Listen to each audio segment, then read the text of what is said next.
Another beautiful day here in Colorado, out here in, see if you guys can guess the town. Not a bad place to be filming. Saw the other night, Baltimore was essentially on lockdown.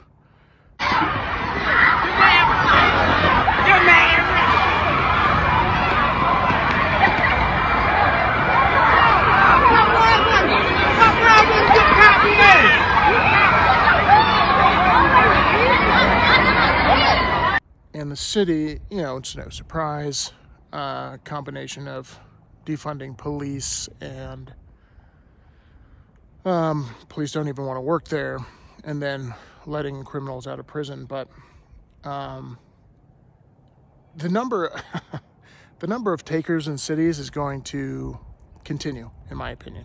The reason I say that is these cities, specifically like San Francisco, Seattle, they're going to run out of the middle class to tax because the middle class is disappearing. So that means they have to run out the rich people by taxing them to death. And that's what you're seeing in San Francisco. That's what you're seeing all over California.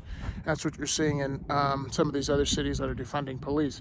That's why I've been a big advocate of getting out of cities because they're going to be the first to fall, where the populace is. They're going to get more and more desperate. And if you guys have ever read the book The Madness of Crowds, human beings do things in groups that they otherwise wouldn't do by themselves. That's why cities are specifically going to degrade faster than more remote places like where I'm at now. But I think that the risk that these counties are running, or these cities are running, is bankruptcy, as we know. Because as you demand more, as you spend more, people demand more. As inflation rises because of the spending, you spend more. And the cool thing about cities, they don't have a money printer. So what do? They raise taxes that causes people to leave, businesses to leave, etc. But it ultimately leads to violence.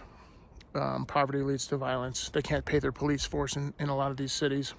Detroit was a good example of that. Their pension went bankrupt. And people leave. It's happening in the military, and I think the pain has to get worse because there's certain people that benefit from this in the short term, politicians being one of them.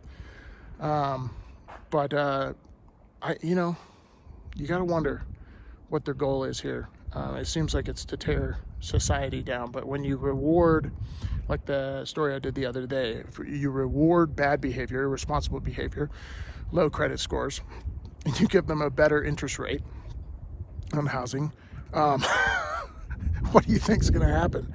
If you reward stealing, meaning you don't get prosecuted if you steal under $900, and you can make a good living doing that, just being a thief, steal $900 a day.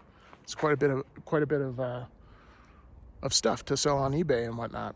So when you reward that, what are you going to get? It's not a surprise. Everyone listening to this channel knows that, but a lot of people out there have hope that somebody out there will turn it around.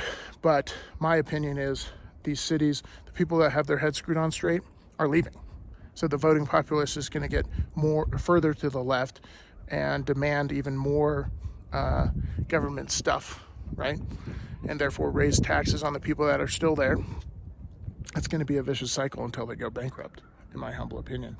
I'd love to know what you guys are seeing in your cities, if you're close to one or not. But I think it's going to continue, unfortunately. So let me know what you guys think. I'm out here for a couple more days. Really beautiful place. I'll see you on the next one. Peace.